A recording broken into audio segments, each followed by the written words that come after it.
జై గురుదేవ్. మనము తత్వజ్ఞానంలో దైవ దర్శనాన్ని చేసుకోవడానికి కావలసిన ముఖ్యమైన పారిభాషక పదాలు, శ్లోకాలు, పద్యాల గురించి మనం చర్చించుకుంటూ అందులో భాగంగా ఏ విధానాన్ని అమలు పరుస్తే, ఏ జ్ఞానాన్ని మనము అలవరుచుకుంటే మనము ఈజీగా సులభంగా ఆ ప్రభువుని పొందగలుగుతామో వేమన ఒక మంచి పద్యం చెప్పాడండి.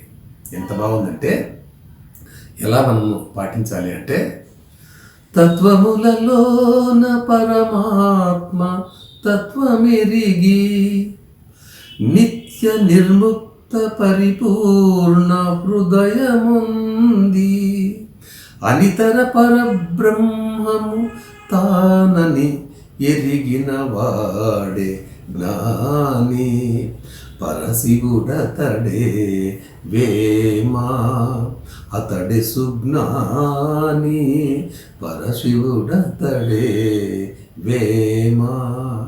చూడండి, వేమన అంటున్నాడు, ఎన్ని తత్వాలు ఉన్నాయండి.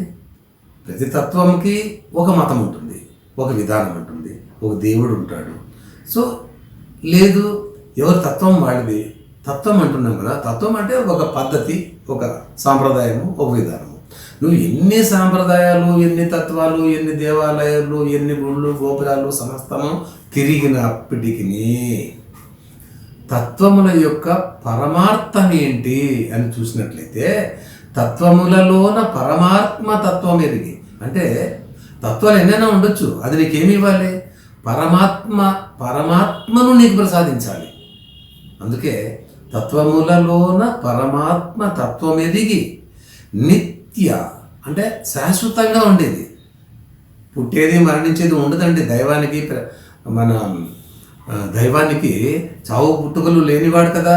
నిత్య నిర్ముక్త అంటే మనము ఈ డిటాచ్మెంట్, మన ఇంటర్నల్ డిటాచ్మెంట్, ఎక్స్టర్నల్ డిటాచ్మెంట్ జరిగి ఉండాలి.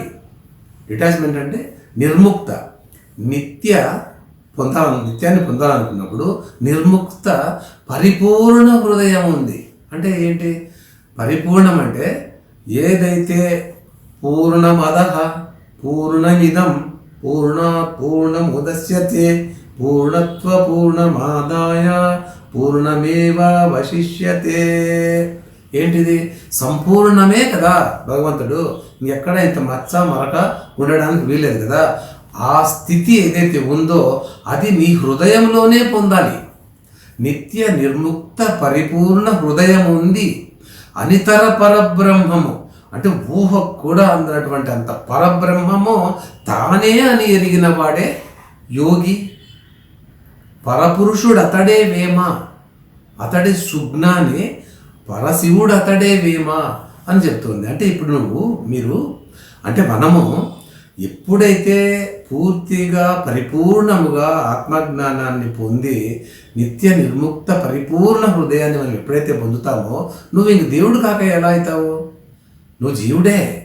జీవుడిలో దేవుడు లేడనే ఉన్నాడనే కదా మనం చెప్తోంది. ఏమని చెప్తోంది? అనన్య చింతయంతో మా ఏ జనాః పర్యుపాసతే తేషాం నిత్యాభియుక్తానాం యోగక్షేమం వహామ్యహం. ఎవరైతే పూర్తిగా యూటర్న్ తీసుకొని నీ కేంద్రంలోకి నువ్వు వెళ్ళి ఆ స్థితిని పొందుతావో నీవే సమస్తము అనే చెప్తోంది. తర్వాత ఈశ్వర సర్వభూతానాం, ఈశ్వరుడు ప్రతి ఒక్క భూతంలోను. భూతం అంటే మీరు ఏదో పంచభూతాల్లో అక్కడెక్కడో దయ్యాలు భూతాలు అలా కాదండి. భూతం అంటే ప్రాణి, పంచేంద్రియాలతో ఏర్పడిన చీమ, దోమ, నల్లి, బల్లి, ఏనుగు, ఎలిఫెంట్, మనిషి, కోతి, నక్క, what ever animal in the world ఇది భూతము అంటారు అనమాట. అంటే ఆ భూతము జీవించి ఉండాలంటే ఎవరు ఉండాలి? అతనిలో ఈశ్వరుడు ఉండాలి కదా. ఈశ్వర సర్వభూతానాం హృద్దేశే అర్జున తిష్టతి. నీ హృదయ స్థానంలో తిష్ట వేసుకొని కూర్చొని ఉండి నీతో ఆడిపిస్తూ ఉన్నాడు, ఆటలు ఆడిపిస్తూ ఉన్నాడు. నీకు మమకారం పెట్టాడు, ప్రేమ పెట్టాడు, ద్వేషం పెట్టాడు, దైవ గుణాలు పెట్టాడు, అన్నీ కలిపి నీలోనే పెట్టాడు. కానీ నీతో ఆడిస్తున్నాడు. ఆ రహస్యాన్ని కనుక నువ్వు తెలుసుకొని ఆ స్థితి కనుక నువ్వు వెళ్ళినట్లయితే అద్భుతమైనటువంటి ఏదైతే మన జన్మరాహిత్యాన్ని పొందేది ఏది ఉందో దాన్ని పొందడానికి మనల్ని మనము గమనించాలి, దైవాన్ని గమనించాలి. జై గురుదేవ్.